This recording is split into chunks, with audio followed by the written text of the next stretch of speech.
बाहेर थंडगार पाऊस पडत होता आणि थंडगार पावसामध्ये गरम काय खायचं, कांदा भजी हे तर असं आपण नेहमीच खातो. म्हणून आज शेपूच्या भाजीचे आमच्या शिवचे फेवरेट असे शेंगोळे आई करणार होती.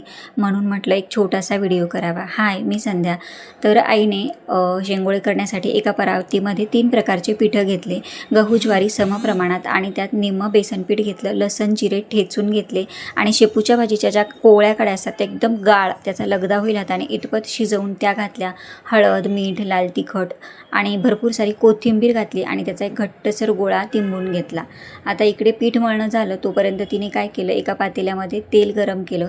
त्याच्यामध्ये जिरे मोहरी छान तडतडू दिली. नंतर त्याच्यात गरजेनुसार पाणी घातलं, थोडंसं मीठ घातलं कारण आपण इकडे पिठामध्ये पण मीठ घातलेलं आहे. आणि त्याला झाकण ठेवून एक उकळी येऊ द्यायची. तोपर्यंत तिने इकडे शेंगोळे तयार करायला घेतले.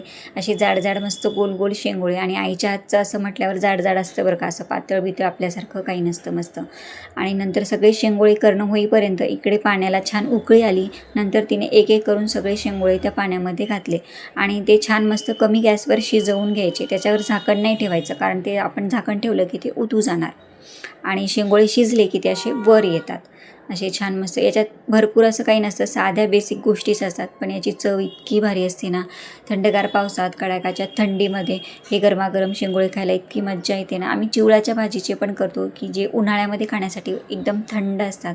असे छान मस्त शेंगोळे तयार झाले, शिजलेही आणि आमच्या शिवची तर आज मज्जा होणार होती. तुम्ही कोणत्या प्रकारचे शेंगोळे करतात ते मला कमेंटमध्ये नक्की सांगा. परत भेटूया नेक्स्ट व्हिडिओमध्ये. बाय.